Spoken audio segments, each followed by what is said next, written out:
ठीक जी। अल्लाह अकबर, अल्लाह अकबर। ये तो बड़ी अजीब व गरीब आपने कैफियत और हालत बताई है, तो बड़ी महरूमी की बात है।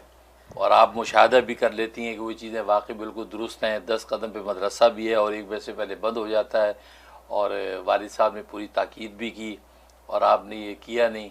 तो ये बड़ी महरूमी की बात है। इसमें आपको बहुत सख्त जो है तौबा की ज़रूरत है, अपनी हिफाजत ईमान और तौबा की ज़रूरत है। कसरत से आप इस्तिग़फ़ार करें, ताकि जो भी एक नहूसत जो है आपके ऊपर तारी हुई है, अल्लाह तबारक व तआला उसकी माफ़ी के नतीजे में उसको दूर कर दे। क्योंकि इतने वाज़े इशारे ख्वाबों के ज़रिए से मिलना ये भी अल्लाह की रहमत होता है। आप उस रहमत को भी नहीं ले पाती हैं, तो बताइए फिर अल्लाह तबारक व तआला आपको कैसे मंजिल पे पहुँचाए। तो बहरहाल, तो पहले जो है ये हिफाजत ईमान के लिए एक अमल नोट कर लें। मैं अक्सर बताया करता हूँ, 2 रकात नमाज हिफाजत ईमान की नीयत से आप नफिल पढ़ेंगे। नफिल पढ़ेंगे सूरह फातिहा के बाद 5 मरतबा कुल हु अल्लाह पढ़ना है। 5 मरतबा कुल हु अल्लाह पढ़ने के बाद जो आखिर में जो है वो 1 मरतबा सूरत फलक पढ़नी है, कुल औज़ु बिरब्बिल फलक, और पढ़ के अपनी रकात पूरी कर लेनी है। दूसरी रकात में आ गए, फातिहा के बाद फिर 5 दफ़ा जो है फातिहा के बाद 5 दफ़ा कुल हु अल्लाह पढ़नी है। कुल हु अल्लाह पढ़ने के बाद 1 दफ़ा सूरत वन्नास पढ़नी है। उसके बाद सूरत वन्नास पढ़ के अब आप जो अपनी रकात पूरी कर लें और सलाम फेर दें। सलाम फेरने के बाद सजदे में चले जाएं और जाकर जो है 3 मरतबा कहें, या हय्यु या क़य्यूम, या हय्यु या क़य्यूम, या हय्यु या क़य्यूम। कहने के बाद कहें, सब्बितनी अलल ईमान, सब्बितनी अलल ईमान, सब्बितनी अलल ईमान। 3 मरतबा इस दुआ को दोहराएं।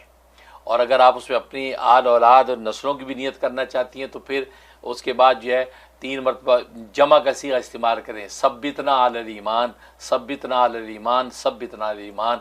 यानी ए या हय्यु या क़य्यूम ज़ात, आप जो हमें जो ईमान के ऊपर जो है साबित कदम रख, उसमें आल औलाद सब शामिल हो जाएगी। इस अंदाज से आप जो है ये करें, इससे इंशाअल्लाह आपको ज़ाहिरी बात नहीं फ़ायदा और नफ़ा होगा। तो ये जो हिफाजत ईमान के लिए, और बाकी आप जो कैफियत आ रही है उसके लिए 2 रकात नमाज तौबा रोज़ाना पढ़ा करें। पढ़ने के बाद सलाम फेर के 500 दफ़ा इस्तिग़फ़ार करें, अस्तग़फ़िरुल्लाह रब्बी मिन कुल्लि ज़ंबिन व अतूबु इलैहि। ये 500 दफ़ा पढ़ें। अव्वल आखिर 11 मरतबा दुरूद शरीफ ये पढ़ के अल्लाह से दुआ कर लिया करें, तो अल्लाह ताला आपके गुनाह और मासियत को माफ़ करे।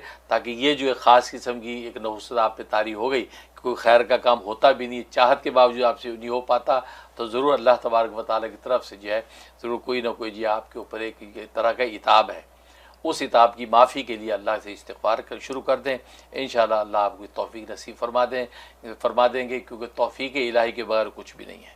बाकी मैं भी दुआ करता हूँ अल्लाह ताला आपकी मुश्किलों को आसान फरमाए। बहुत शुक्रिया।